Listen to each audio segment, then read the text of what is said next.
The following talk by John McManus was given to the afternoon session of the Robert Welch Club on Saturday, January 17, 1998.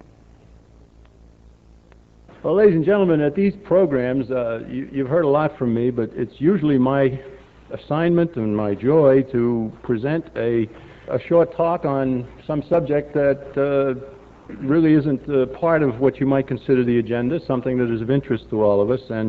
And I did prepare something, and it's not as long as usual, so Vance, I think we can still meet our time constraints here. I wanted to talk for a little bit about something that is classified under the title The Hollywood 10. Now, I've done a lot of radio shows, television shows for the Birch Society. I don't know, hundreds. I don't know how many hundreds. But I think in the course of all of these years that I've been doing this, maybe as much as 24 times, the subject of Joe McCarthy has come up. And the host of the show or a caller would accuse me of McCarthyism. And I would say something like, well, what do you mean by McCarthyism? Of the 24 or more times, maybe half of those times, the answer has come back to Hollywood screenwriters, the Hollywood movie producers, and so forth.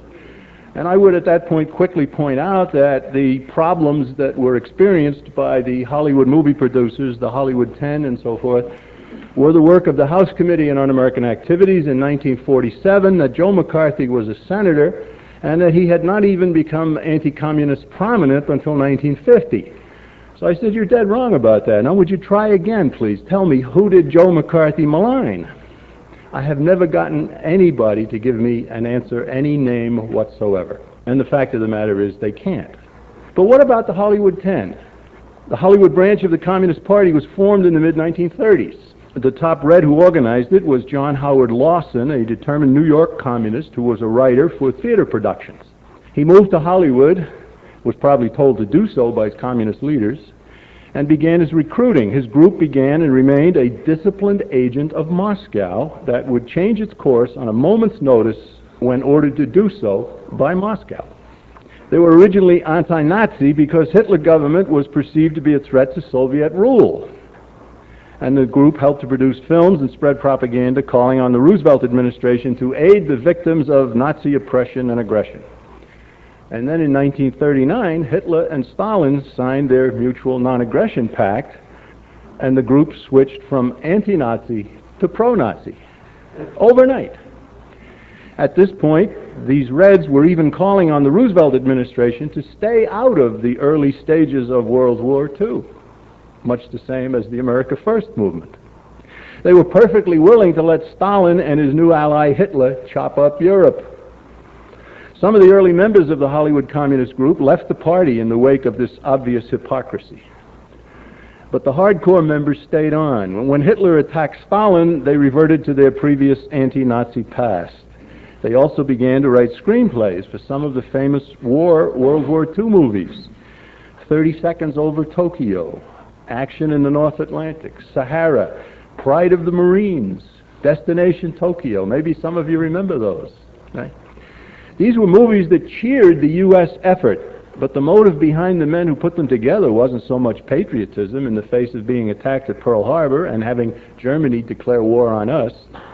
It was defense of Stalin's grip on Russia. At the same time, these men gained a virtual stranglehold on Hollywood such that the production of anti-communist movies was slowed and even stopped.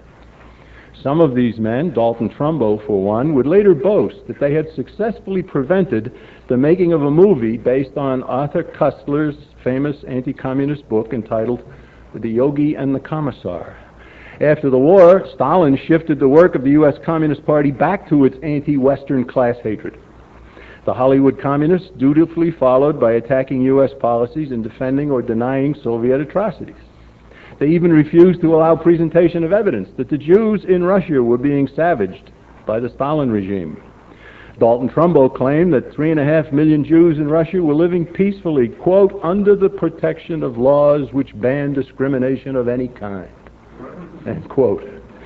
So the House Committee on Un-American Activities started an investigation in Hollywood in 1947. Their focus, as they started, was on a Soviet KGB agent named Gerhard Eisler, whose brother was involved in movie making only in the field of music. And while they were there in Hollywood, the investigators were approached by many of the anti-communist film writers, producers, movie stars, who were victims of the stranglehold the Reds had secured. It was the anti-communists who were the victims of blacklisting, not the other way around. Originally, 19 unfriendly persons were called before the House Committee. And then the number shrank to 10, the famous Hollywood 10.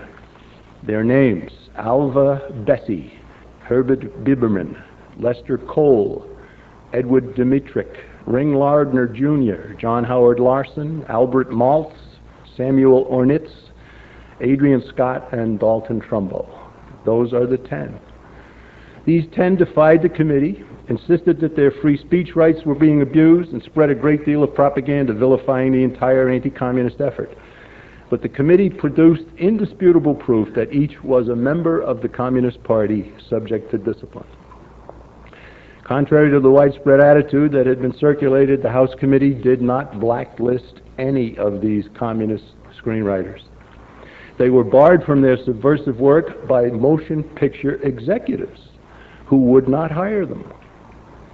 These executives of these studios were the same individuals who had refused to hire pro-Nazi writers and producers, such as the famous German female Leni Riefenstahl back in the 1930s. In other words, the corporate owners of the movie industry were patriots and did not want these communists writing scores. The blacklist resulted from a meeting of 50 top officials of the Motion Picture Association of America, the Association of Motion Picture Producers, and the Society of Independent Motion Picture Producers, 3 different organizations, held at the Waldorf Astoria Hotel in New York in 1947. Speaking for the industry, a man named Eric Johnson announced on November 26, 1947, this is what he said: "We will not knowingly employ a communist or a member of any party or group which advocates the overthrow of the government of the United States by force or by any illegal or unconstitutional methods." Right?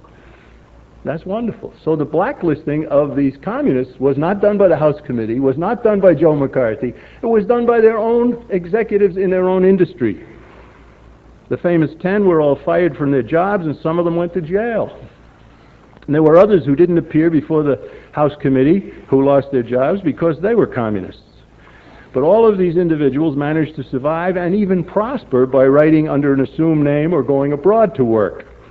They soon returned to Hollywood and have practically been deified by the current Hollywood crowd. The full truth about these individuals is that they rejected Americanism, favored totalitarianism, even glorified Joseph Stalin, one of the world's most despicable mass murderers. They also succeeded in barring patriotic writers and producers from the movie industry, mostly by spreading vicious lies about them. Of the 10, only Edward Dmytryk ever expressed any misgivings about what he had been involved in. He wrote a book entitled Odd Man Out. Only a few years ago, Dalton Trumbo snickered while admitting that, yeah, we were communists all right, so what? He would have you think that this never meant anything more than being a civil libertarian. Of his dedication to communism for several decades, he stressed, "I never regretted it." The blacklist against these men was broken in 1960, and the famous 10 were welcomed back into the industry under their own names. Years later, in 1989, the name of actor Robert Taylor, one of the movie stars who had testified against communism in 1947, his name was removed from a building in a movie lot in Culver City, California. The free speech crowd were deadly silent on that occasion. Over the years, there have been several films produced to show the Hollywood 10 as heroes. One is a 1987 documentary entitled Legacy of the Hollywood Blacklist. Another is the 1991 film Guilty by Suspicion, starring Robert De Niro. Full of lies, full of misinformation. At the end of 1997, just a few months ago, the Motion Picture Academy staged a gala event celebrating the 50th anniversary of what they termed was the oppression of gifted screenwriters.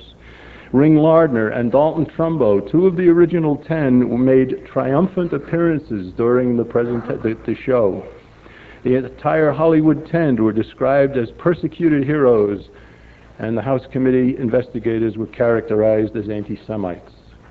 The program featured entertainer Billy Crystal, who obviously agreed with giving honors to the unrepentant Reds. Back in May of last year, a group calling itself the Committee for the First Amendment Blacklist Project put out an appeal for funds to finance the 50th anniversary extravaganza they were planning.